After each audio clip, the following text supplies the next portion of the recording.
I'm going to call the February 4th, 2021 meeting of the Taxes Committee to order under Rules 10.01.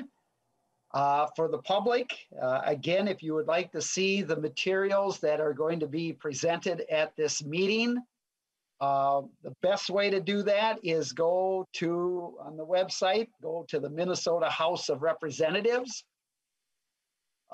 Then go to committee list, go to taxes, and on the right-hand side, down towards the bottom of that window, you will see all the materials. And also, members, you should have received everything in your calendar, but also that's another good spot, of course, to find the materials for this meeting. So with that, I think we're ready for the roll call. Ms. Griska, if you would please call the roll. Marcourt. Present. Marcourt, present. Liz Lagarde. Present. Liz Lagarde, present. David. David's present. David's present. Abaje. Present. Abaje, present. Carlson. Carlson, present. Carlson, present. Detmer. Detmer, present. Detmer, present. Garofalo.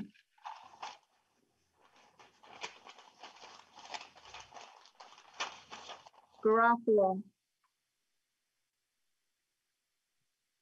Gomez.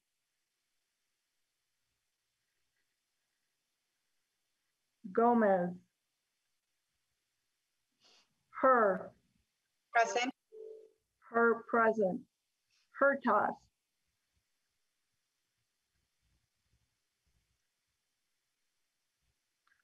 Hertas. Howard. Present. Howard, present. McDonald. McDonald, present. McDonald, present. Miller. Present. Miller, present. Moran. Moran, present. Moran, present. Present. Mortensen.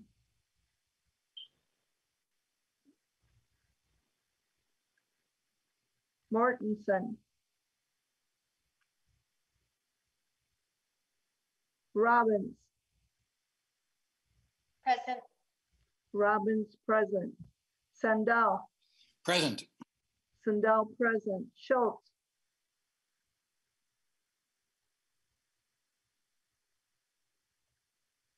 Schultz. Stevenson. Present. Stevenson, present. Swedzinski.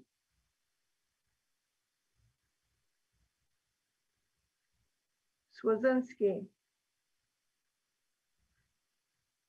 Joachim. Present. Joachim, present. Garofalo.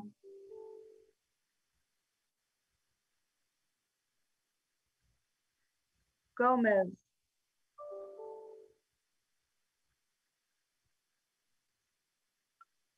Hertas. Hertas, present. Hertas, present. Mortensen.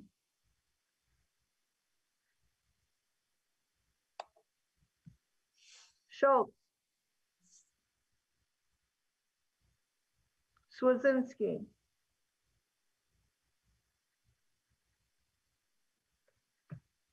We have a quorum. Thank you very much, Ms. Griska. We have February 2nd, 2021 minutes. Representative Les Lagarde, are you ready to move those minutes? So moved, Mr. Chair. Representative Les Lagarde moves approval of the February 2nd, 2021 minutes. I'll open it up for any discussion or comments.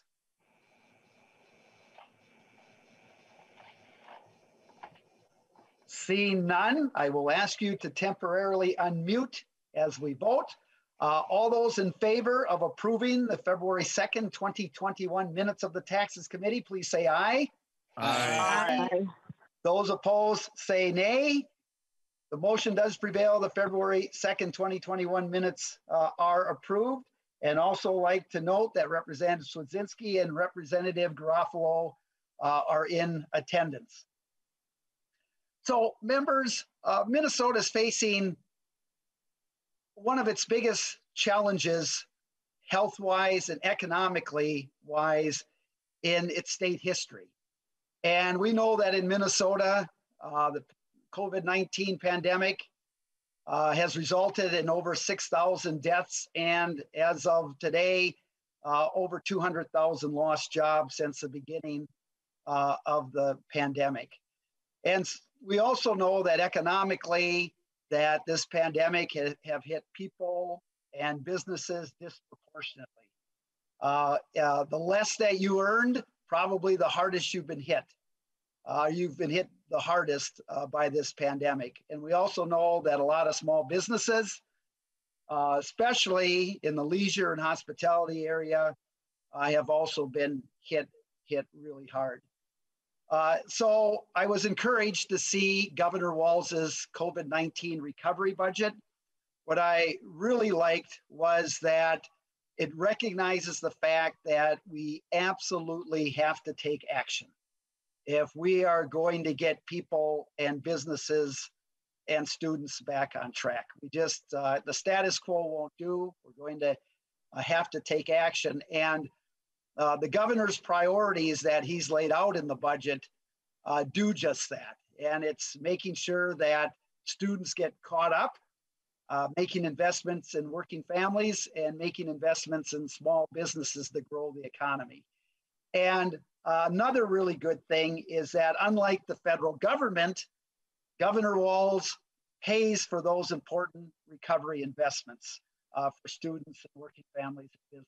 So today's meeting is how does the governor pay for those important recovery investments? And that is what the scope of this meeting is today. So we do have Revenue Commissioner Doty here, Assistant Commissioners Fishman and Byers. And so what I would like is for them to present the tax portion of the budget, and then we will take questions at the end. And we will have plenty of time for questions and or comments at the end.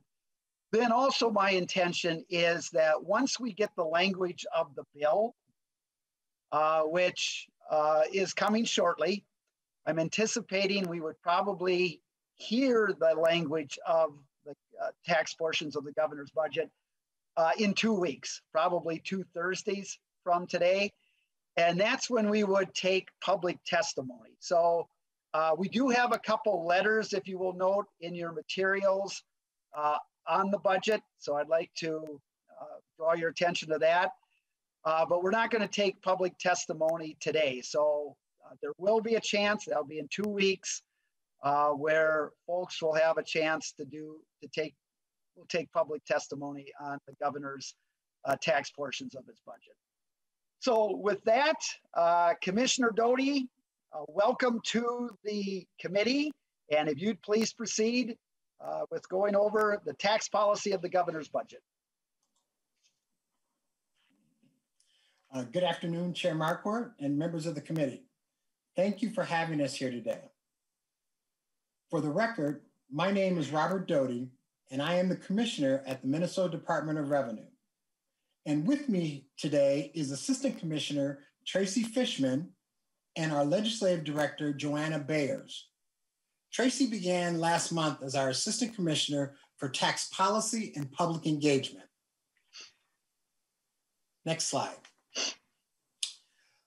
As you all know, last week, Governor Walz presented Minnesota's COVID-19 recovery budget recommendations for fiscal years 2022 and 2023. Today, we will give an overview of the priorities and investments made in the governor's budget and provide more detail about the provisions included in the tax bill. Though we will be addressing at a high level financing and spending aspects of the budget, as expected, our focus on the tax bill.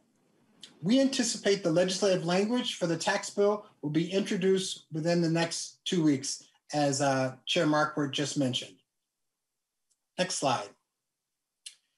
Understanding the overall math related to the governor's budget proposal is actually fairly simple.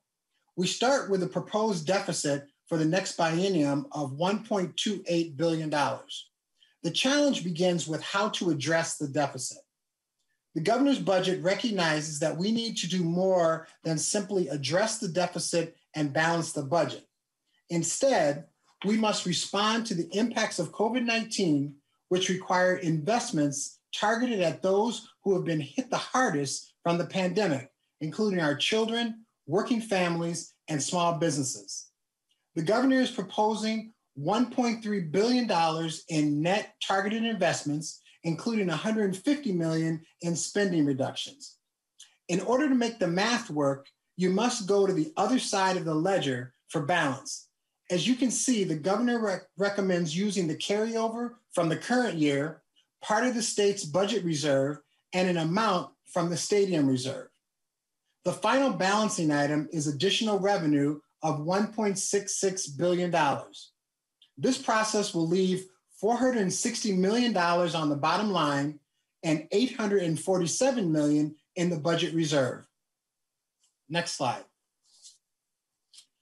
Minnesotans have met the challenges of COVID-19 pandemic as they always do when faced with hardship, with grit and resiliency. But not every Minnesotan has been hit equally. The pandemic hit our working families, students, and small businesses particularly hard. That's why Minnesota's COVID-19 recovery budget supports working families, ensures our students catch up on learning, and throws a lifeline to small business. Governor Walz is prioritizing supporting small businesses and driving economic recovery. Small businesses are the lifeline of Minnesota communities across the state, but Minnesota's small businesses and workers are bearing a large burden on the COVID-19 pandemic in order to protect their entire community amid restrictions that are saving lives. The second priority is ensuring our students catch up on learning.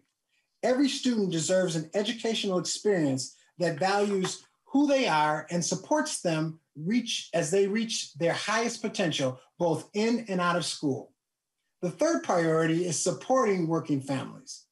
As I mentioned earlier, not every Minnesotan was hit by the COVID-19 pandemic equally. Many across the state, including all of us right now, are able to work from home in order to stay safe. But for others, this simply is not an option.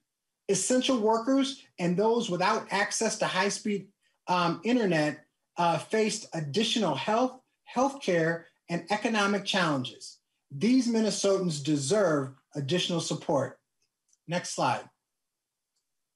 The COVID-19 pandemic has upended lives and communities, as we have discussed. Minnesota's COVID-19 recovery budget makes strategic investments while balancing the budget by asking large and profitable corporations and the wealthiest Minnesotans to pay their fair share so our students, working families, and small businesses have a fair shot.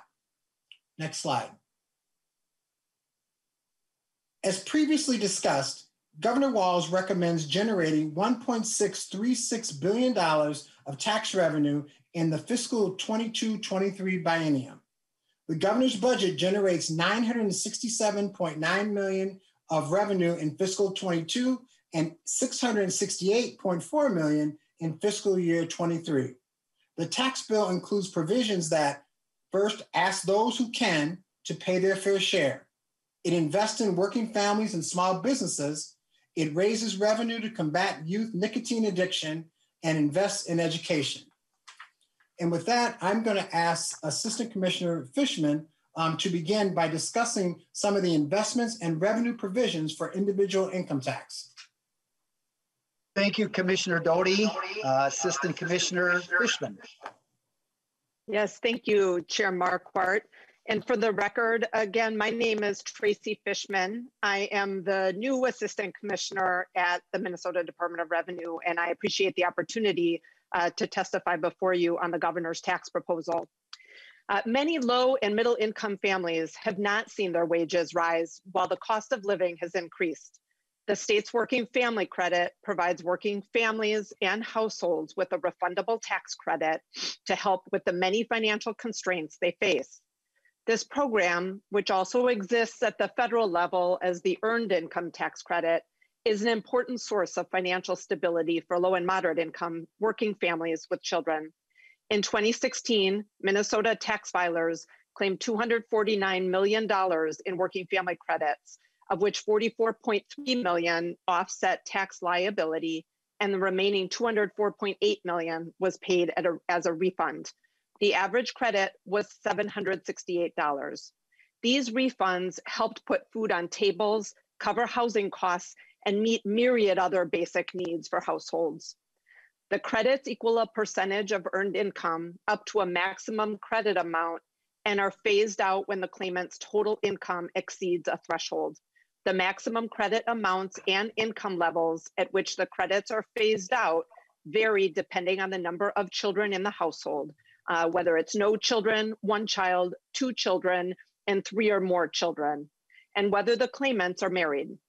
Both the maximum credit and the phase out threshold are adjusted annually for inflation. This proposal changes the working family credit calculation to increase the amount of the credit for Minnesotans that are currently eligible for the tax credit. All of the credit rates are increased proportionally by about 18%, and the phase-out rates were increased proportionally so that the benefit is applicable to current credit recipients and does not change other qualifications. The income thresholds are unchanged. Under this proposal, approximately 313,000 households would see an average increase in the tax credit of approximately $160. No one would receive a lower tax credit. This proposal also allows taxpayers with an individual tax identification number, or ITIN, to qualify for the working family credit as long as they meet the income and other eligibility requirements for the credit. Under current law, a taxpayer generally must be eligible for the federal earned income tax credit in order to receive the state working family credit. Taxpayers filing an income tax return with an ITIN are not eligible currently for the federal credit and therefore cannot receive the working family credit. ITINs are numbers that are issued by the Internal Revenue Service to individuals who are not eligible for a Social Security number but are required and do file taxes. They are used exclusively for the purpose of filing taxes. These workers pay Minnesota taxes but do not receive the credit. By including these Minnesotans, we would reduce poverty and economic hardship for these families and their children and contribute to a more equitable tax system. An additional 10,800 returns could qualify for the working family credit as a result of this change. These households would also qualify for the recommended increase in amount of the credit. Next slide, please. Expanding the first tier of individual income tax. This proposal would increase the lower income threshold for the second tier to $20,270 a year for an individual, $21,400 a year for married filing separate, and $36,030 a year for head of household, or $42,800 a year for a married couple filing jointly.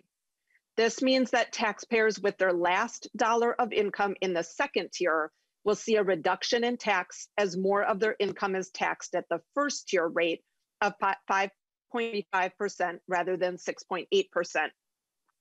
The lower income thresholds for the third tier bracket are reduced to offset the tax reduction from expanding the first tier. Returns with income in the third tier bracket or higher will have no change in tax.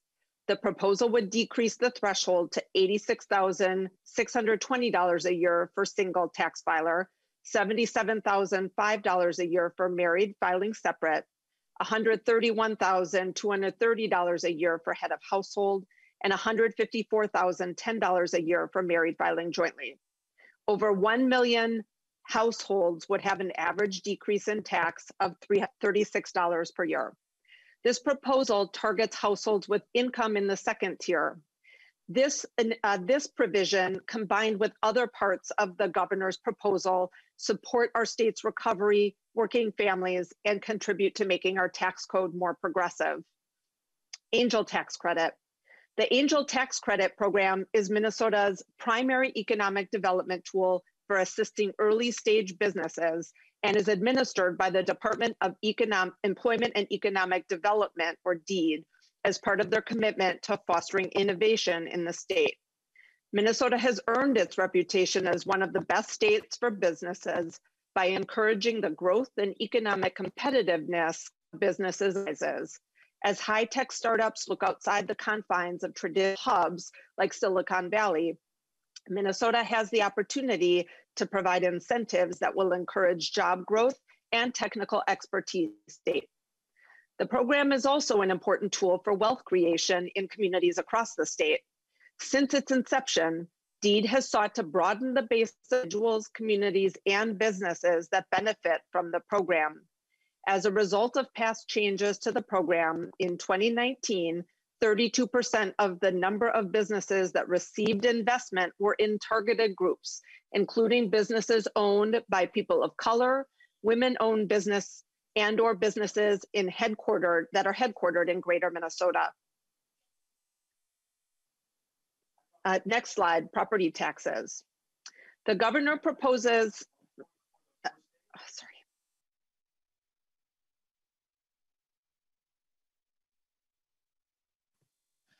Assistant Commissioner, you're muted. Okay, there you go. My apologies, my husband is a teacher and he just took a call from a student. The governor proposes allowing individual taxpayer identification number, also referred to as ITINs, to qualify for homestead status. Homestead status conveys several benefits to homeowners, including lower tax rates and qualification for the property tax refund. The intent of homestead classification is to recognize that homeowners bring value and stability to cities, school districts, and counties. Current law requires taxpayers to have a Social Security number in order to obtain homestead status. The governor's proposal will provide greater parity between individuals with an ITIN and Social Security number. This proposal makes 1,900 more homeowners eligible for a property tax refund by allowing Minnesotans with ITINs to qualify for homestead status. Next slide, please. Fifth tier income tax. As we noted earlier, the COVID-19 pandemic has affected all Minnesotans, but not everybody has been hit by the COVID-19 pandemic equally. The Minnesota COVID-19 recovery budget makes strategic investments in our people, small businesses, and profitable corporations, and the wealthiest Minnesotans to pay their fair share to manage this crisis moment and come out strong. Under current law, individual income is taxed at 4 different rates that are applied to brackets of income. The highest bracket of income is taxed at 9.85% for income of more than $276,000 for married joint filers, $220,730 for head of household, $166,040 for single filers, and $138,100 for married filing separate. The proposal establishes a 5th tier income tax rate of 10.85% for incomes above $1 million for married couples filing jointly, $750,000 for head of household, and $500,000 for single tax filers. Over 21,000 households would have an average increase in tax of $8,072 per return. This number of returns represents the top 0.7% of returns, so under 1% of returns in Minnesota. Capital gains tax. When a taxpayer sells a capital asset, such as stocks, a home, or business assets, the difference between the sales prices and the asset's basis is either a capital gain or a loss. The gain or loss on an asset held for more than 1 year is considered long-term. The federal government taxes most type of long-term capital gains or investment income at a preferential lower rate than other types of income. Minnesota currently does not provide a separate rate for capital gains. Minnesota includes net capital gains income in taxable income and subjects it to the same tax rates as apply to other income. The proposal adds an additional income tax rate or surcharge that applies to long-term capital gains and qualified dividends of individuals, trusts, and estates. The surcharge is 1.5% on capital gains and dividend income over $500,000 up to $1 million, and 4% on income over $1 million for individuals, trusts, and estates. Capital gains are generally reported by higher income taxpayers. Minnesota filers with incomes over $100,000 reported about 86% of all capital gains income in tax year 2016. Filers with income over $500,000 reported about 57% of the capital gains, and the average gain was $234,437. Approximately 7,000 households would have an average increase in tax of $30,000 per return. I will now turn it back over to Commissioner Doty, who will continue with the business portions of this proposal. Thank you, Assistant Commissioner Fishman. And now Commissioner Doty. Thank you, Chair Marquardt. Committee. Continuing with business taxes. The first proposal relates to previously taxed foreign income. This proposal creates an addition to foreign income that has been repatriated to the United States. The 2017 Federal Tax Cuts and Jobs Act, or the TCJA, changed federal treatment of certain foreign earnings and profits. Deferred foreign earnings were deemed to be includable in taxable income and subject to a one-time transition tax. This category of foreign income is defined in the Internal Revenue Code as Section 965 income. This pool of income was accrued by controlled foreign corporations, or CFCs, since the 1986 repatriation holiday through December of 2017. The TCJA also created a current year inclusion of a new pool of foreign income, Global Intangible Low Taxed Income, or GILTI, which addresses profit shifting concerns in the new territorial tax system. GILTI is taxed at the federal level regardless of whether it is repatriated to the United States. This proposal would continue Minnesota's approach of taxing repatriated foreign income that was in effect prior to the changes included in the 2019 tax bill. The income inclusion applies to both the foreign income that was previously taxed by the federal government under Section 965, as well as the new GILTI income. This tax would apply to foreign income received by both corporate and pass-through businesses and is effective retroactively to 2016 for 965 income and 2018 for GILTI. These amounts reported as an addition on the state return would be eligible for the corporate dividends received deduction. Corporate tax rate. Minnesota currently taxes profits of C corporations at a flat rate of 9.8%. The corporate franchise tax applies to all C corporations that make sales in Minnesota, not just Minnesota-based corporations. For corporations that do business in more than one state, the rate is applied to income that is apportioned to Minnesota based on the in-state percentage of sales. This proposal increases the corporate franchise tax rate from 9.8% to 11.25%. The increase would be effective beginning in tax year 2021. The minimum fee remains unchanged. The estate tax exclusion. The proposal reinstates the estate tax exclusion amount at $2.7 million, a decrease from the current exclusion of $3 million. The amount the exclusion was set at in 2017. The proposal also adjusts the small business and farm property estate tax exclusion in order to maintain the current $5 million maximum exclusion for those estates. In other words, when the estate tax exclusion decreases to $2.7 million, the small business and farm exclusion will increase to $2.3 million, with the sum of the two remaining constant at $5 million. This proposal would maintain that $5 million exclusion. Next slide. The cigarette tax. The governor recommends raising the cigarette tax by $1 per pack. The current tax rate is $3.04, and the last major increase was in 2013. In 2017, the annual inflation adjustment for the tax was repealed. The purpose of the 2013 cigarette tax increase and inflator was to make strategic investments in healthcare, education, and jobs to reduce smoking in Minnesota, particularly among its youth.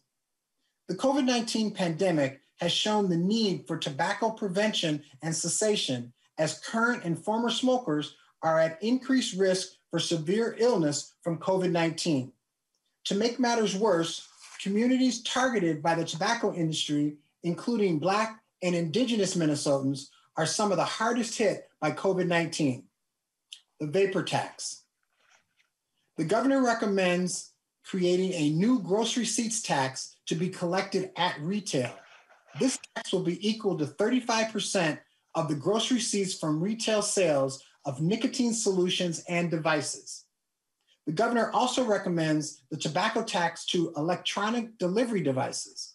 This tax is collected from distributors and is equal to 95% of the wholesale sales price of the tobacco product. Currently, nicotine solution or vapor solution consumed through devices are subject to this tax, but the devices are not subject to tax when sold separately from the solution.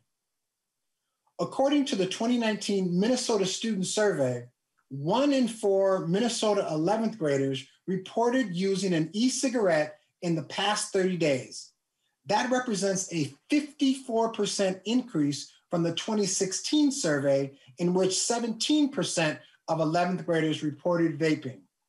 Research also shows that youth are more price sensitive, and this proposal will increase the price. Lastly, to bring greater parity between our brick and mortar shops and online retailers, the governor is requiring online retailers of tobacco products collect and remit Minnesota's tobacco product excise tax and vapor gross receipts excise tax. By requiring all online retailers of tobacco products to collect and remit consumer use tax, the playing field would be made more level for Minnesota businesses. Next slide. Modifying qualified data center exemption for software. The governor is recommending modifying the sales tax exemption for qualified data center software purchases. Under current law, the sales tax exemption for qualified data centers applies to purchases of enterprise information technology equipment, electricity used to operate or maintain a qualified data center, and software for use in the qualified data center, including the corresponding software maintenance agreements. The tax bill narrows the sales tax exemption by first decreasing the period for exemption from 20 years to 5 years and limiting the refund from 100% to 50% of the sales tax paid on all software purchases after June 30th, 2021. This tax expenditure has continued to grow well beyond what was originally anticipated when enacted in 2011 and modified in 2013. The 2018 tax expenditure report estimated that the qualified data center exemption would cost $70 million in fiscal 2018. The 2018 budget and economic forecast published in December indicated that sales tax refund claims were forecasted to be over $100 million greater than the prior forecast, largely due to qualified data centers. Reinstating the exemption for school fundraising. The governor is recommending reinstating the sales tax exemption for fundraising sales for educational and social nonprofit organizations for people under the age of 18. Prior to July 2019, fundraising sales for these organizations were tax exempt, provided the proceeds from the activities were not deposited with the school district treasurer. A 2019 law law change to conform with federal accounting standards required fundraising sales made by schools and school-run groups for extracurricular activities to be deposited with the school district treasurer. The 2019 law change created an unintended effect of negating the sales tax exemption for certain fundraising activities. The proposal would reverse the unintended effect of the recent law change. This change is effective for sales and purchases made after the date of enactment. Next slide, please. The tax bill includes additional smaller items that update our tax code to respond to tax law changes, to changing business practices, and to recent court cases. These items include the following. I'm going to just walk through these. There's about 6 or 7 of these that are a lot smaller, but I do just want to walk through so you have a sense of what these are. First one is to update Minnesota's itemized deduction for casualty and theft losses.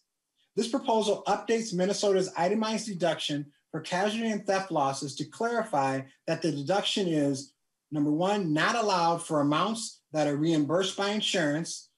Number 2, that the federal disaster area limitations do not apply. And finally, to add a deduction for losses that relate to for-profit transactions. The updates align Minnesota's deduction with the itemized deduction that was allowed on the federal return prior to the changes in the TCJA. The technical clarifying changes are effective on the day following final enactment, and the expansion to the for-profit transaction is effective retroactively to tax years beginning after December 31, 2018. The addition to income for federal domestic production activities deduction of agricultural cooperatives. This proposal disallows the federal deduction for domestic production activities, or DPAD, of agriculture and horticulture co-ops. The federal deduction was part of what was termed as the grain glitch caused by the TCJA. Minnesota had always required an addition for the federal DPAD, but that addition was repealed when the deduction was repealed by the TCJA. The change to reinstate the addition is effective for tax years beginning after December 31st, 2020. Changes to tax rate for non-admitted surplus lines insurance premiums. This proposal increases insurance premium tax from 2% to 3% if an insured procures insurance directly from an insurer instead of using a broker. Very few insureds are sophisticated enough to procure non-admitted insurance without a broker. This change will create a constant gross premium tax rate of 3% for non-admitted insurance, regardless of how the insurance was purchased. Update of the resident trust definition. This proposal updates the definition of a resident trust in response to Minnesota Supreme Court ruling in the Fielding versus Commissioner of Revenue and the US Supreme Court case of the decision in North Carolina Department of Revenue versus the Kasner 1992 Family Trust. The proposal updates the resident trust definition to the full extent of due process by triggering resident status if sufficient relevant connections to Minnesota exist. This proposal is effective for tax years beginning after December 31, 2020. Update on iron bearing ore definition. This proposal expands the definition of iron ore bearing material related to the production tax in order to ensure that iron ore mining activity stemming from a new process related to lump ore is subject to the production tax. Update conversion rate for self-haulers. This proposal changes the self-hauler construction debris tax rate language to make it consistent with the commercial generator construction debris tax rate language. In 2017, the conversion unit for construction debris for commercial generators of non-mixed municipal solid waste was updated from per ton to per cubic yard. Parallel changes to the self-hauler construction debris conversion method were not made. As a result, the per ton to per cubic yard tax rate tax rate conversions are no longer parallel, and the self-hauler construction debris method for converting per ton tax rates to per cubic yard tax rates are less accurate. Sustainable Forest Incentive Act, or the SFIA program classification modification. This proposal reduces the number of acres needed to be split classified when 2B rural vacant land is enrolled in the Sustainable Forest Incentive Act program. The split classification statute and the SFIA statute conflict, and this proposal brings them into alignment. Aid recertifications. This proposal updates various responsibilities of the Commissioner of Revenue related to state aid calculations, certification, and payment. And before I wrap up, the last thing I just want to mention is the fact that this tax bill does not include conformity to the federal tax changes that have been enacted since the last time the state tax code conformed to the Internal Revenue Code and updated to December 31, 2018. So with that, I'll take a breath and I'll say thank you for the time to present the governor's tax budget and tax bill today. And now we are happy to answer any questions at this time. Thank you very much, Commissioner Doty and Assistant Commissioner Fishman. And we do have some questions. Representative Swedzinski. Thank you, Mr. Chair. And this question would be to Commissioner Doty. Just kind of looking at some of the corporate taxation proposals being moved forward by the governor. If it's a industry that has got enough market share, it just simply passes the cost of those increased taxes to their consumers. Does the governor still support those corporate taxes, or will you still keep kind of pushing forward with those? Commissioner Doty. Chair Marquardt, committee. So the governor's tax proposal does tax corporations that have made profits on sales in Minnesota, and I will say that that the governor is not. There's no information that the governor is trying to, in a sense, put certain corporations in a different bucket than other corporations. This is truly about C corporations that have done well during the pandemic, and the governor is asking that these corporations, along with some of the wealthiest Minnesotans, help pay their fair share for the investments needed with regard to working families, our children, and small businesses. The one thing I think that's also important to note is that when we start looking at how businesses potentially pass on the tax increase, if you will, one of the things that I've learned looking at past incidence analysis that our tax research folks have done is that the tax increase is passed along really there's four kind of buckets. One bucket would be potentially to consumers. Another bucket would be potentially to workers.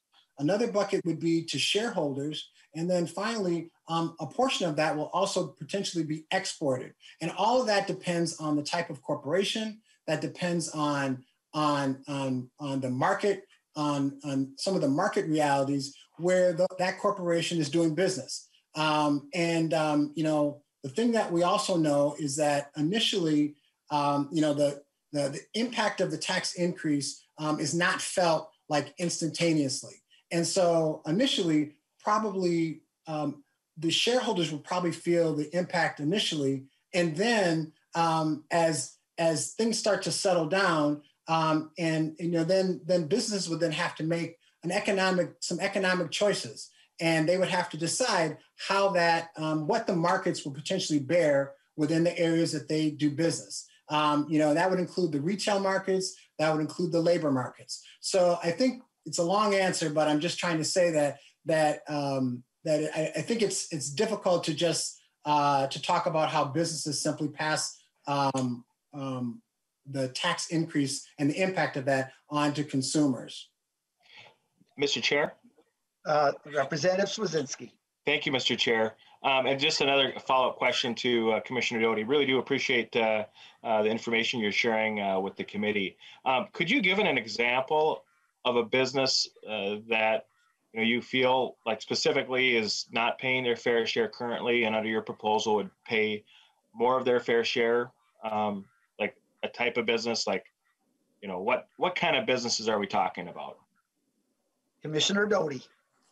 Chair Marquardt, committee, I can't name a specific business. I do know, and I think we all probably know, that there are businesses within various business sectors in Minnesota that have done okay during the pandemic.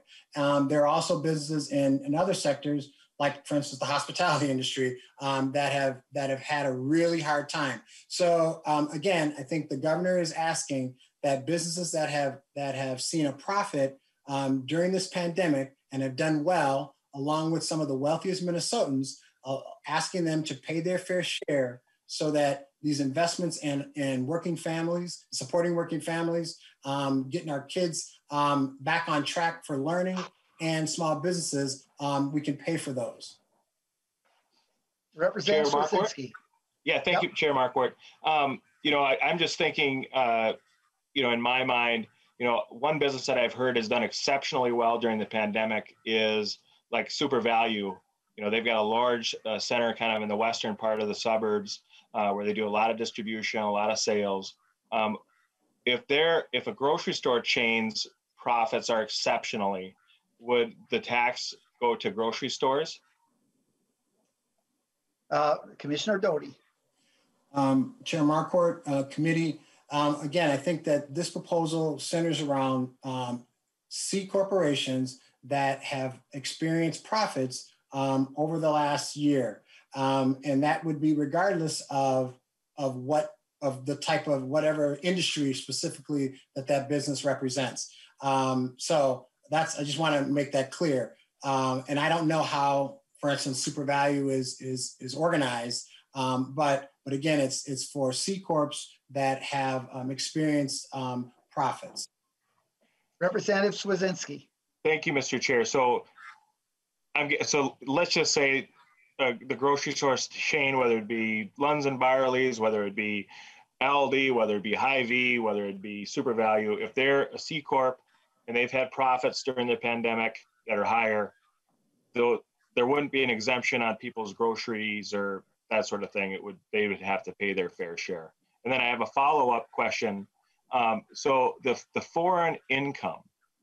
So are companies, if they import income from international sales, according to this new bill, will they also be able to import their losses and write off their taxes if they have international losses, or is it only profits? Commissioner Doty. Could you repeat the first part? I want to focus on your first part of your question first, and then I'll get to the foreign income piece. I'm sorry. Yeah, so I think Representative Swazinski. So my question was, if an Aldi or a Super Value or a Hy-Vee had profits and they're as a C corp, then they would raise, the taxes would go up on those grocery store chains. Commissioner Doty. Again, the answer would be, at this point, would be yes. Any C corp that would have made profits over this last year would be subject to the increased tax. Yes, they would. And then the question from Representative Swazinski on the foreign income. Does that also include if there's a loss? Commissioner Doty. Yeah, so so yes, the answer to that would be they would be able to write off those losses. So I'm going to, Representative Swazinski, we can come back to you. There might be others that have other questions too. Is that all right? Sounds good, Mr. Chair. Thank you for the opportunity to ask the questions to Commissioner Doty. Yeah, you bet. Thank you. And when I went to my gallery screen, I noticed that our lead, Representative Davids, had his hand up, and normally I would have gone to him first, so I missed that. So I'm going to go to Representative Davids at this time. Representative Davids. Well, thank you, Mr. Chairman. I was going to mention that, but I just won't bring it up. I missed it, Mr. Chair. No, that's just fine. I find Commissioner Doty's answers horrifying. And the only solace I have, Mr. Chairman, is that the good thing about the governor's proposed budget is we do recycle the paper it's written on. So that's my environmental vote. But I hope people are listening. So if a company or people their C Corp worked hard and actually made money, which I thought business was supposed to do so they can pay taxes, they're going to be penalized and they're going to pay more because they worked hard and made a profit. That is simply horrifying to me. But again, the solace is this, we have to hear the governor's budgets because we're nice. And, I've done this many years. But, profit is bad, I guess, because if you make something, you're going to get nailed. And that is frightening to me. Commissioner Doty, Mr. Chairman, Commissioner Doty, how does the governor's plan help small business? Commissioner Doty. So there are a number of provisions in the governor's proposal that will help small businesses, and some I just want to note a couple here. So the governor is proposing a small business forgivable loan program that he's proposing $50 million investment in that, increasing access to broadband, another $50 million there, and a program entitled Launch Minnesota to help startup businesses. Those are just some of there's a number of programs as part of the proposal that specifically address small businesses and helping support them. Representative Davids. Well, thank you, Mr. Chairman. To Mr. Commissioner Doty, why would a business start up in this state if this budget passed? Because if you start up a business and work hard, we're just going to nail you more than anybody else. It makes no sense to me. Now, we also have to realize, Mr. Chairman and Commissioner Doty, that small businesses, there's a lot of small businesses that are C Corps. So what you're doing is you're raising taxes by tremendous amounts on small businesses. Farmers, a lot of farmers in my district are C Corps. They're not that big, but they've decided to organize like C Corps. So you're nailing small farmers, you're nailing small businesses because they're working hard trying to make a profit. This is the most unfair proposal, and it's not even balanced, but it's the most unfair proposal I've ever seen, and I've seen a lot of these. But again, my solace is it's never going to happen. I thought all this is a budget proposal of class warfare. I thought because we passed the tax the rich budget, which half of the tax increases went on the poor in 2013, I thought we were over this. I thought we took care of it in 2013. I thought we took care of it, but apparently not, because we're right back at it again. When we go to the premium tax, going from 2 to 3%, does that create retaliation amongst carriers in Minnesota? Mr. Chairman, Commissioner Doty. Yeah. Commissioner Doty. Chair Marquardt, committee, no, there's no retaliation there. If you're speaking of the specialized insurance that I was speaking of at the end of the year, no, this is just making sure, creating a consistency, quite frankly, just making sure that irregardless of how insurance is purchased, that the same premium tax is assessed. Right now, if a company procures insurance directly from the market, they're getting a break on that. And those are really the larger companies specifically. And that's different than corporations or companies that are going through a broker. So this creates consistency more than anything. Representative Davids. Well, thank you, Mr. Chairman and Commissioner Doty. In the tax business, I have concluded that more is less and less is more. The more you tax, the less you get, the less you tax, the more you get. So we're kind of like we're trying to nail the goose that lays the golden egg. The corporations that are out there providing the jobs, providing the income, we're going after them. And that's just so wrong at so many levels. And the big thing about this tax proposal, which of course isn't going anywhere, is the regressivity. I can't believe how much this raises taxes on the poorest and the poor and middle income earners. I've never seen anything like this. I mean, we're in a pandemic created a lot. I mean, a lot of the business problems have been created by the governor's orders. I mean, that's obvious. And now we're trying to fix it, but boy, this doesn't fix a thing here. There's disincentives in here. You're taxing folks more. You tax income more, you're going to have less income. You tax it less, you're going to have more income, because if people can keep more of their income, they will work harder and have more income. So I'm just very thankful. And Commissioner Doty, thank you for your presentation. But I'm just so thankful that this thing is going nowhere. Thank you, Mr. Chairman and Commissioner Doty. Thank you. Commissioner Doty, any comments on that? Mr. Chair, committee, one of the things that I'm really looking forward to, and I hope you all are too, is the incidence analysis that will be coming out probably sometime mid-March, early April. And that's where we'll be able to start to see the progressivity or the regressivity of this tax proposal. I will tell you that when we've gone through and started doing some initial look at this, I think there very well could be a chance that this is a much more progressive overall proposal than not. But again, we have to wait and see what the analysis shows. Representative Howard. Thank you, Mr. Chair. I have a couple questions. And Representative Davids mentioned the unfairness, and I'm glad he mentioned the word unfair or fair, because that's what I'm trying to wrestle with this question before us about how we resolve a budget deficit and balance our budget and deal with what's been unfair outcomes during the pandemic. So I want to actually go back a little further, and I have a question about the 2017 federal tax bill. Do you have the sense of how that federal tax bill impacted folks versus at the very top of the income scale, or corporations versus lower and middle income Minnesotans? Commissioner Doty.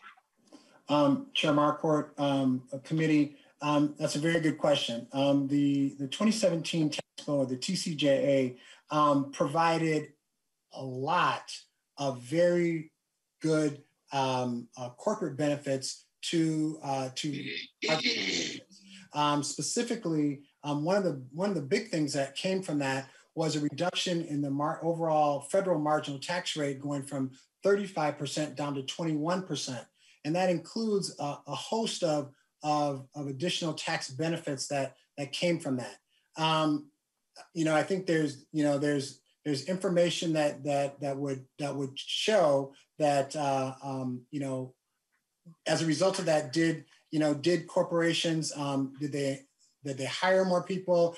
How did that impact the economy? I think that maybe some of the jury on that is out, but I think that there is no question that corporations benefited specifically from that tax bill. There's no question about that. Representative Howard. Yeah, thank you, Mr. Chair. And as I understand, some of the folklore of the magic of lower taxes that we were from Representative Davids, that didn't really come to fruition with the federal tax bill. We haven't seen a huge increase in wages. We haven't seen a big drop in prices, a benefit for consumers. We have seen a larger shift in wealth to the very rich, which doesn't seem very fair. Okay, so fast forwarding a little bit to this pandemic, which we know has not been fair. We've seen lower and middle income Minnesotans hit much harder than the wealthy, and we've seen our small businesses hit much harder than our large corporations. And I'm curious if you could share what we know about sort of the current state of play in terms of effective tax rates between low and middle income Minnesotans and the very wealthy Minnesotans. And as well, if you could comment on the effective tax rate for our small and smallest businesses and our large and multinational corporations, generally what we know about the effective tax rates of each and how they differ. Commissioner Doty. Chair Marquardt, committee, I really appreciate that question. There's aspects of that question that are fairly complicated. I would have to get some additional information to fully answer your question. A couple pieces of that I can tell you is that given right now, I'm gonna focus on some of the larger Minnesota corporations. Right now we've got this flat tax rate of 9.8%. information that we've gathered from our information shows the average effective tax rate for these corporations is roughly around 8%. And so that's as we start to look to increase that. And again, and that's largely due to, Minnesota's generous, tax exclusions, deductions, and exemptions that a lot of these corporations are able to take advantage of. So that part I can specifically speak to, but we would have to get some additional information to start comparing, the effective tax rate of larger and smaller corporations. I wouldn't have that kind of information. Okay, Representative Howard. Thanks. Just one more question. And as I understand, especially as relates to income taxes, the top 5% and top 1% definitely pay a much lower percentage of their income and taxes. And the research I've seen suggests the same for businesses. And so my last question is, how does the governor's tax bill contemplate this unfairness? From my read, currently we have a system where low and middle income Minnesotans are paying a larger share of their income and taxes. They're also the folks who have been hurt the most during this pandemic, versus wealthy Minnesotans and our large corporations who are paying less in taxes, who got the largest tax breaks that we've ever seen in this country just a few years ago, and who are doing quite well. And how does the governor's tax budget contemplate that unfairness? Commissioner Doty. Chair Marquardt, committee, all I can say is I believe you're right, and that's one of the reasons why the governor's package specifically focuses on those who have been hit the hardest, whether that be working families, whether that be small businesses, whether that be our children, and specifically includes proposals that directly affect those groups. And the thing that I think is also important about the governor's proposal is that the package specifically, as the proposals looked at as a package, really is where you start to get the fuller impact, particularly for low to middle income Minnesotans. So whether that is expansion of the first tier, whether that is related to the change in the working family credit, the I-10s pieces related to those, all of those things are very much part of that overall package. So yeah, I would say that I agree with that assessment that you gave, and I believe the governor's proposals are really targeted at those groups specifically. Thank you, Commissioner. Thank you. Representative Howard, anything further? Just one quick comment, then I know others folks have questions too. I thank you for those comments. And I just have to mention that as we have this discussion, I just want to remind members that for those that are going to decree these tax positions, just know that our 83% of our state budget goes for education, healthcare that largely serves people with disabilities and seniors, and public safety. And Representative David said that he was frightened by how this would impact our millionaires and billionaires. Well, I'm frightened about how this is going to impact our schools, people with disabilities, and folks' healthcare. And so I just appreciate the governor's budget and looking at this whole package in a way that is ultimately fair. Thank you, Mr. Chair.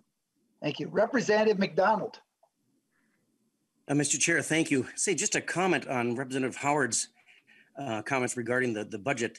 In 2013, the Democrats passed one of the largest tax increases in the history of Minnesota. And it was for education, welfare, and public safety. Look at what our state is right now in our education. Kids are stuck at home. They're failing. They have mental health issues, physical issues. They're not able to go to school. They're performing very, very badly. It's affecting them. It's affecting my kids. Look at the welfare system. More money yet, throw more on it. The governor wants to do this time. And yet we got homeless camps all over our state, all over the Twin Cities area, and some of our hotels in St. Paul. More money for public education. You mean $2 billion increase in 2013 wasn't enough? You want to increase taxes even more? Look at the public safety today. seems to be we always want to throw more money at the problems, more money to solve the problem. And we are in worse condition today than we have been in the years that I've been in the legislature, the short 10 years. When I came to the legislature, it was a $34 billion budget, was the projected budget. Here today, almost $54 billion in less than 10 years. And look at the state of our country. Look at the state of our state right now. More money for education, welfare, and public safety. More money does not mean that these areas will be improved. The facts are the Minnesota's tax rates are already some of the highest in the United States. Tax heights and tax rates do not appear to drive tax increases or tax revenues, rather. It's unfathomable. And I get a kick out of some of the slides that Commissioner Doty projected here. Curbing nicotine use. You want to put yet another dollar tax increase on nicotine, on cigarettes. And yet they want to curb taxes, but yet their increased revenue is $71.75 million in fiscal year 2022 and $67 million in fiscal year 2023. That seems to be just an oxymoron there. Same thing with the income tax, the fifth tier now. You know, when we had our fourth tier a couple of years ago, that the highest in the fourth tier, of course, we are one of the highest state in the nation for its personal income tax, and monies do move. If you bother to look at some of the data from the Center of American Experience and the Tax Foundation, if you have money, you will move. And many Minnesotans will move out of the state of Minnesota and have, and will continue, especially with this fifth tier. But at the same slide with the tax increases on the fifth tier and the income tax and the capital gains tax, the next slide was the investment, angel investment, $7 million for angel investment. As if a new startup company would stay here in Minnesota with one of the highest income tax states in the nation. Why would you open a business here? Oh, we're going to give you some money for angel investment, but we're going to tax you. Our corporate tax rate, if passed, will be above Pennsylvania, New Jersey, and possibly even Iowa. Heck, Minnesota will be above California, and people are leaving California. I'm very disappointed in the governor's proposal. Tax, tax, tax. How about spending cuts? Every one of us who have experienced such hard times in this pandemic, and if you have a business like I do, you've cut spending. You didn't continue to spend more than you brought in. I'm glad that Representative Davids mentioned that this will not become law. It'll not come to pass. Minnesotans are taxed enough. We spend too much. We need to cut spending. That's what we need to do if we want to have economic growth during these hard times and if we want to have any recovery. We simply are spending too much. We're also one of the highest spending states in the nation. So, Mr. Chair, I hope that you are not in agreement with this governor's proposal of large tax increases with little spending decreases. And thank goodness that we got the Senate that'll come to some common sense and not even pass this or even see this for that matter. So that's all I have to say for now. I need to go back to Representative Davids because his name was invoked by Representative Howard. So Representative Davids. Thank you, Mr. Chairman. My name was used in vain, and I like that rule that I started some years ago. So I won't mention any names, but the person that did mention my name apparently was not listening. He misquoted me. I hope it wasn't intentional. I hope it was just a simple error because he doesn't understand. But the folks I was talking about was not the millionaires and billionaires and how much can we save them. I remember talking about small businesses that are C Corps that are not millionaires and billionaires, and we're going to tax the tar out of them. Small farmers that are subchapter C. I don't think folks understand business structure because they've never had one or been in one. So I was misquoted terribly there. With the cigarette tax increase of $1, I remember a former commissioner had to come to me begging for money for the smoking hot tobacco cops because you could fill up a U-Haul in a Suburban in North Dakota, buy the cigarettes, pay their tax, bring it back here and make over $1 million profit, which many people don't understand, but make $1 million profit on that 8x10 U-Haul in a Suburban. So they're talking about having smoking hot tobacco cops at the borders because our rates were so terribly high. This bill, which is going nowhere, is a kick them when they're down bill, a result of businesses hurting because of the governor's orders. That's what this is. I think we shouldn't spend a whole lot of time on it. And if you're going to talk about me, please mention my name because the one that did talk about me was so far out of line and was misquoting. That's not appropriate on the tax committee, Mr. Chairman. Representative Schultz. Thank you, Mr. Chair. I just want to make a few comments. My first comment is that what Minnesotans really want is they want high quality education, good roads, strong infrastructure, and they want to make sure they're safe, so public safety is an issue. And what we can get with additional revenue from the state is to make those key investments. Right now, more than ever, we need to invest in our public health infrastructure. And it takes revenue to make these investments, but that's why people move to Minnesota. I didn't see a big outflow of people when we reformed our taxes in previous years. There are no studies that verify that people move because of their income tax rate. So those investments are key to get businesses to come to Minnesota. I think that we should, think about what the revenue purchases, and we're so far behind in making those key investments, particularly in public health. That investment, for example, making it cheaper to afford health insurance, especially for those small businesses, those are the things that we should be talking about, where we can raise revenue to make healthcare more affordable, especially for small businesses.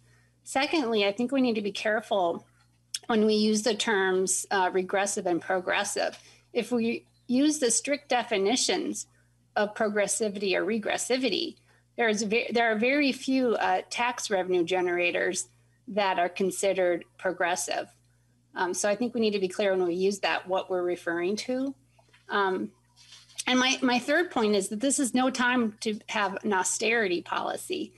When we have the economy we have now, we need to make sure that we can inject money, and that could be government money, into the system and help families that have struggled during the pandemic. So I'm eager to talk more about this tax bill, and hopefully we can come up with some bipartisan support to make these key investments in the state. Thank you, Mr. Chair.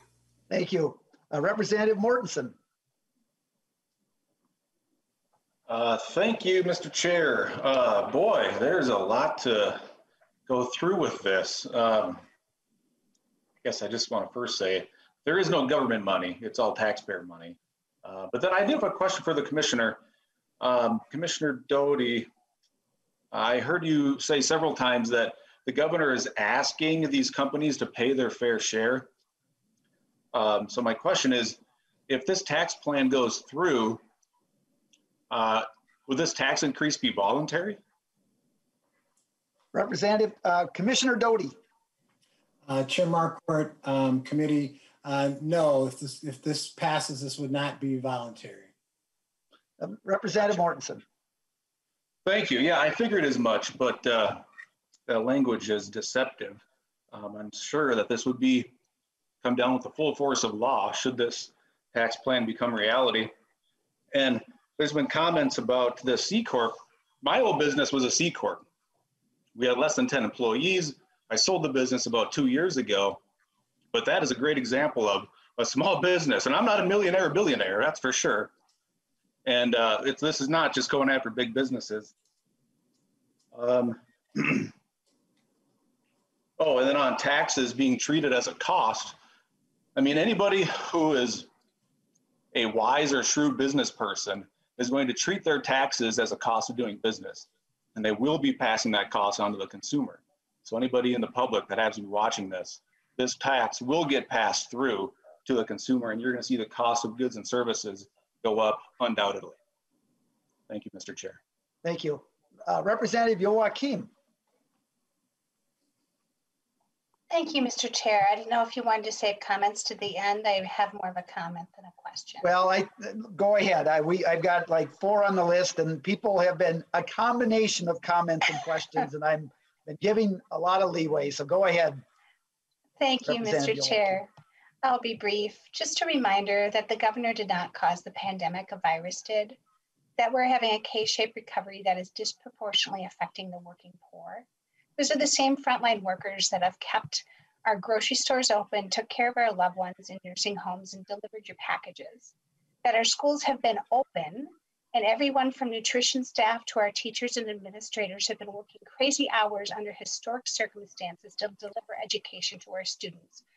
Those same students who will drive our future economy. It is our responsibility as elected leaders to help our state recover after a global pandemic, especially those who have been hurt the hardest. They want us to work together to provide just a little relief during this difficult time. It's more complicated than trying to score a quick headline with a quippy comment. So I'm hoping that we could come together and do what we need to do for Minnesotans. Thank you, Mr. Chair. Thank you. Representative Garofalo. Thank you, Mr. Chairman. First of all, sound check. Can you hear me okay?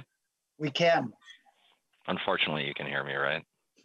Yes. So, well, Mr. Chairman, I feel like perhaps there may be an alternate secret budget that is being debated that has not been presented to us, because I keep hearing about all this talk about defending the low and middle income taxpayers, but this bill raises taxes on them. I mean, we have information from and maybe we should defer to nonpartisan research, but there's about 400,000 tax returns that are below the first tier bracket threshold that don't get a tax reduction because of the working family credit changes. So there's this donut hole. Like, yes, there are people that benefit from the working family credit changes. There are those who are towards the top half who will benefit from the extension of the first tier expansion. Well, there's a donut hole in the middle of a bunch of people who are getting their taxes raised and are not wealthy. They're not high buck. These are the working poor. So Commissioner Doty, are you aware of that fact? Commissioner Doty. Chair Marquardt, committee, what I can specifically say is that 99.3% of all Minnesotans will see no tax increase at all. The increase in tax will be on that top 0.7% that we've talked about earlier. So that's the part I have to make sure I consistently say that. Representative Garofalo. Mr. Chairman and Mr. Doty, well, then perhaps you could enlighten us. I understand that someone who benefits from the tax reductions at the top half of the first, when we expand the first tier, there's some tax relief there. I also understand that there are people who, when they get the working family credit, as a result of that additional credit, they get a lower amount. But for those people who are above the working family credit benefit, but they're too poor to benefit from the first tier expansion, how are their taxes being reduced? Commissioner Doty. So again, I don't think, I'm sorry, Chair Marquardt committee, I did not say that 99.3% of taxpayers would see a reduction. I said they would see no tax increase. So there are people that will see no change at all in their taxes.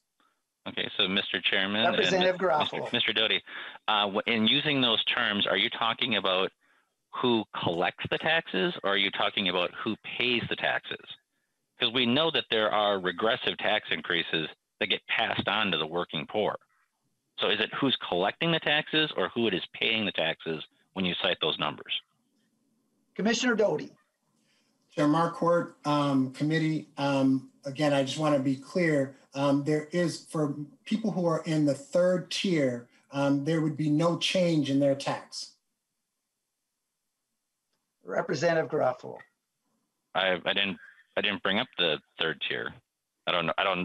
Yeah, I think I think here's what I'm hearing is that the working family credit goes up to a certain income level. It might be 45, 50, depending on the number of kids and so forth. And if you benefit on the extension of the first tier, if you're a family of 4, you take the standard deduction with 2 kids, that's 33,400 of exclusion plus around the 39. You got to be around 72,000 to benefit from that. So there's a donut hole, I think, as Representative Garofalo, between 50 and 72, I think is kind of what you're probably getting at. The thing to remember too is that our tax revenues don't exist in a vacuum. They pay for things. So even though someone may not benefit under the tax code portion of things, they certainly can benefit under the investment portion of things. So, it depends if you're talking just the tax policy side or the budget overall. Well, Representative Garofalo, did I get to your point? A little bit, but I guess, Mr. Chairman, I'm not here to offer the DFL political advice, right? But if you want to tax rich people, then just go tax rich people. Why are you taxing poor people? Listen, I'm not saying I agree with your fifth tier idea. I thought the fourth tier was dumb. I mean, the fifth tier is like stupidity on steroids. So I'm not advocating for it, but if you guys are interested in remodeling equity as redistribution, right? If you want to do that, then just tax rich people. Don't tax poor people and lower and middle income people like the governor is doing. Again, I don't think there's. I can defer to Mr. Williams from our nonpartisan research on this, but the donut hole is real. This proposal raises taxes on poor people. I don't know why you're doing it, but it's not going to become law, so who cares? No big deal. Thank you. Commissioner Doty, any comments on that? Chair Marquardt, committee.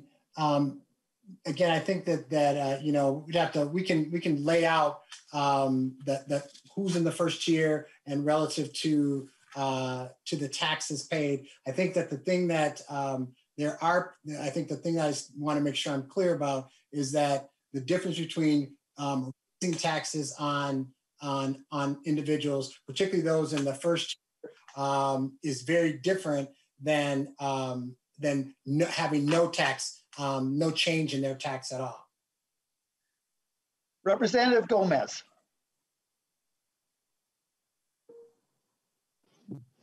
Thank you, Mr. Chair. I guess, my question was sort of answered because I did want to get at this piece about how many taxpayers will see an increase versus staying the same or a decrease. And I heard from the commissioner that 99.3% of people will not see an increase of ratepayers, right? Not people, just people who pay taxes won't see an increase in their taxes. So that was kind of the point that I wanted to ask about, because we were talking about the relative, progressivity of this proposal, and I think that that's an important point. The other thing that I wanted to say is, it's kind of to get back to like, we're not, a number of members have brought up the fact that we're not talking about taxes in a vacuum. We talk about that, about facing a budget deficit and what are we going to do about it? And are we going to cut schools? Are we going to cut healthcare for disabled people and elders? These are the questions. Are we going to cut funding for infrastructure? And this has been my observation. I worked at a city for 5 years before I joined the legislature. And, it was interesting as I learned about my city's budget, and then also, kind of about the overall property tax levy between the different taxing jurisdictions that Minneapolis ratepayer or taxpayers pay, homeowners and other property owners pay. So, as a renter, I wasn't really familiar with that at that time. And, my observation was that, historically what's happened is that when the state facing a budget deficit has decided to cut schools and cut funding for infrastructure and cut funding for public safety and cut funding for cities and counties and the people who deliver the services that our residents experience on a day-to-day basis, a lot of times with funding from us, that those things still have to happen. Like, our kids still need to go to school. The roads and bridges in our communities still need to be maintained. And so what happens? They turn to the property tax levy. So over and over again, over my time, as a taxpayer, I've voted yes for, on my, for a property tax levy for our schools over and over and over and over again. And then I get to the state and I learn more about, over time, what the state investment has been in education as a percentage of the overall cost. And it's dropped precipitously, particularly since 2002.